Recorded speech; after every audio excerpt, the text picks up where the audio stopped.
Chelsea Garnacho deal প্রায় কাছাকাছি অবস্থানে আছে। দ্য অ্যাথলেটিকের সংবাদ অনুযায়ী ইতিমধ্যে কথা পাকাপোক্ত হয়ে গেছে গার্নাচোর সঙ্গে। এবার কথা চালাচালি শুরু হয়েছে ম্যানচেস্টার ইউনাইটেডের সঙ্গে। তবে ব্যাপার কি, কেন চেলসি ওর পেছনে লেগেছে ও কেমন মানের ফুটবলার, এমন প্রশ্ন ঘুরপাক খাওয়া স্বাভাবিক। তবে সত্যটা হলো চেলসি রত্ন চিনতে ভুল করেননি। বর্তমান সময়ে যারা নামে ডাকে সবার উপরে, এক সময় গার্নাচোর পারফরমেন্সের কাছে হার মেনেছিল তারা। এবার আসলে প্রমাণ দেওয়ার পালা। কেন বললাম এই কথা? আজকের দিনে উঠতি তারকাদের মধ্যে কার নাম আগে আসবে, এমন প্রশ্নের উত্তর হলো যারা টুকটাক ফুটবলের খোঁজ খবর রাখেন তারাও বলতে পারবেন স্পেন তারকা বার্সেলোনা বয় লামিন ইয়ামালের নাম।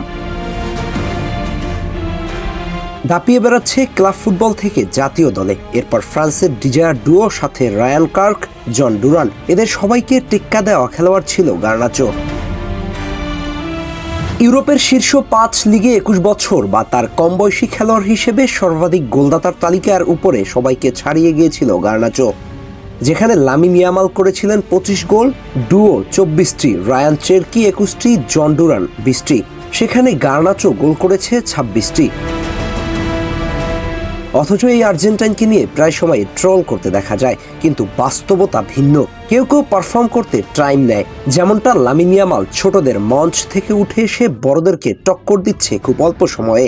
এমনটা সবার বেলায় নাও হতে পারে, তবে এমন নয় গার্নাচো কম প্রতিভাবান ফুটবলার, হয়তো সময়ের সাথে আরও পরিণত হবেন।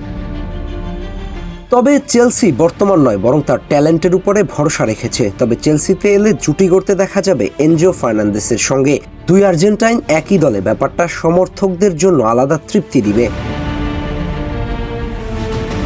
সব মিলিয়ে বলা যায় গার্নাচোকে নিয়ে চেলসির এই আগ্রহ শুধুই বর্তমান পারফরমেন্স নয়, বরং ভবিষ্যতের জন্য এক সুদূর প্রসারী বিনিয়োগ। 21 বছরের এই আর্জেন্টাইন উইঙ্গারের গতি, স্কিল আর গোল করার ধার যেন বড় মঞ্চের জন্যই জন্ম নেয়া। সঠিক দিক নির্দেশনার অভিজ্ঞ সতীর্থদের সঙ্গে খেলার সুযোগ পেলে গার্নাচো শুধু প্রিমিয়ার লিগ নয়, ইউরোপের মঞ্চেও নিজের আধিপত্য বিস্তার করতে পারে। হয়তো এই কারণেই চেলসি এখনই ঝুঁকি নিতে রাজি, কারণ এমন প্রতিভা হাতছাড়া করলে ভবিষ্যতে তার জন্য দ্বিগুণ দাম গুনতে হতে পারে। সময় মতো ঠিকই পারফর্ম করবে গার্নাচো। হয়তো এখন যারা সমালোচনা করছে তাদেরকে হাততালি দিতে বাধ্য করবেন, সেই প্রতিভা নিয়েই জন্মগ্রহণ করেছে তিনি। আহমেদ হাসনাইন খান, টিম স্পোর্টস।